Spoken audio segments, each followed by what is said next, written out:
Bismillahirrahmanirrahim. Asyhadu an la ilaha illallah wa asyhadu anna Muhammadar Rasulullah. Allahumma sholli ala sayyidina Muhammad wa ala ali sayyidina Muhammad.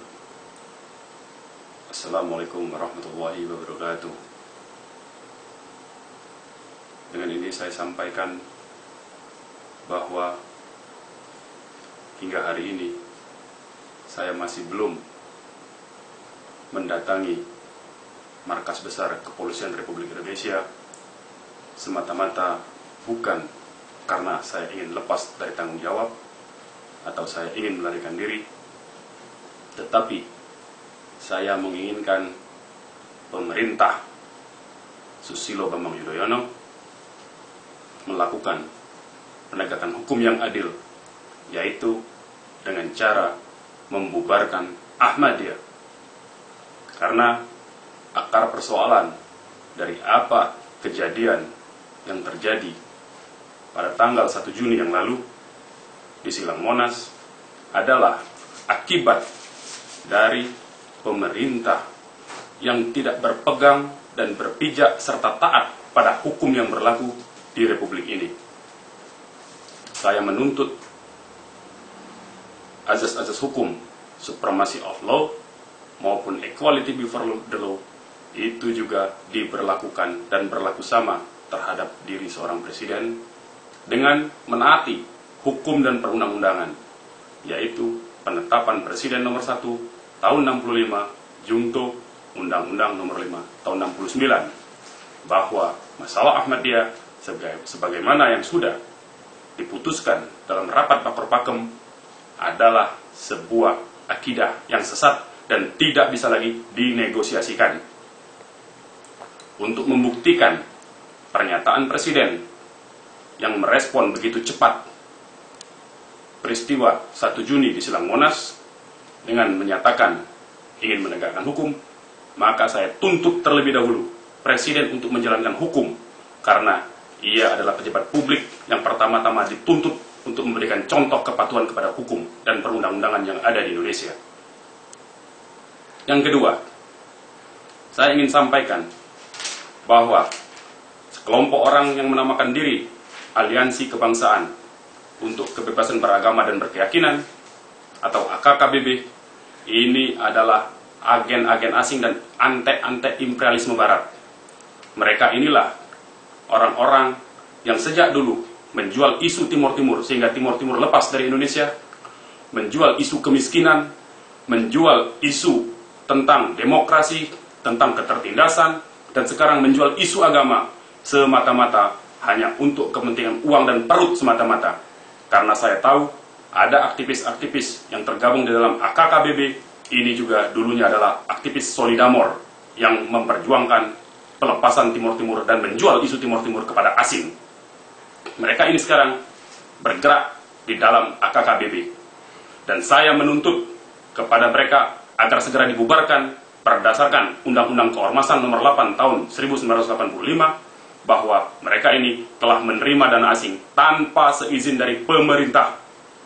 Oleh karena itu, saya juga menuntut supaya mereka ini yang terlebih dahulu dibubarkan sebelum membubarkan organisasi-organisasi Islam, yaitu seperti Front Pembela Islam atau FPI.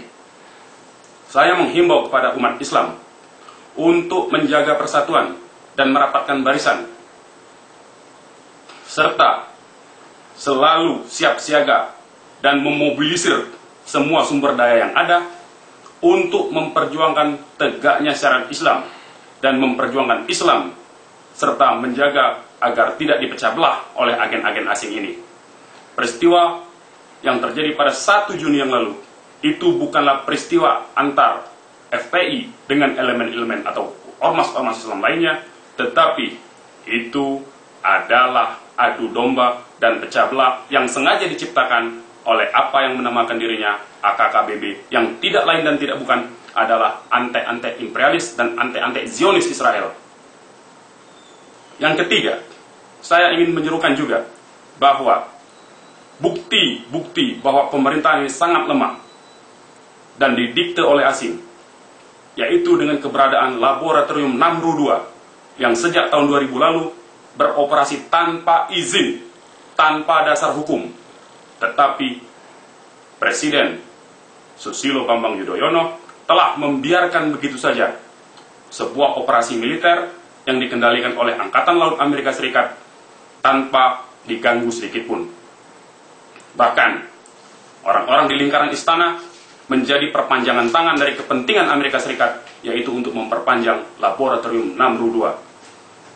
Saya juga menyerukan kepada elemen-elemen bangsa yang masih menginginkan terciptanya kedaulatan, sovereignty, dignity, dan equality dengan bangsa-bangsa lain, agar segera merapatkan barisan, terutama Tentara Nasional Indonesia yang dalam hal ini telah diinjak-injak harga dirinya dengan diabaikannya permintaan untuk menempatkan orang-orang Angkatan Laut Indonesia di Laboratorium Namru II. Dan karena itu saya meminta juga agar TNI segera mengambil sikap terhadap keberadaan Laboratorium Namru II demi menjaga keutuhan Republik ini, demi menjaga sovereignty dan dignity dari bangsa ini.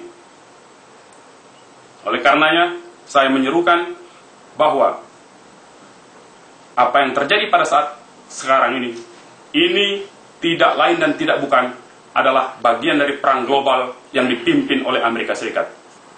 Saya ingin menyatakan bahwa kalau pemerintah ini bisa berlepas diri dari tangan-tangan imperialisme Amerika Serikat dan negara-negara barat lainnya, maka dengan sukarela saya akan mengikuti.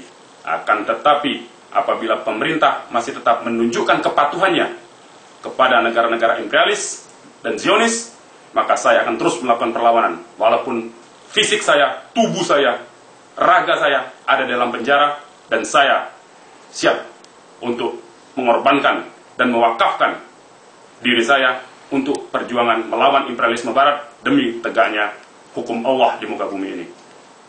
Terakhir, saya minta kepada seluruh Laskar untuk segera memobilisasi kekuatan menghadapi kekuatan-kekuatan dan orang-orang bayaran dari perpanjangan tangan imperialisme dan Zionisme, supaya segera mempersiapkan diri agar tidak dilecehkan dan tidak semakin dilecehkan.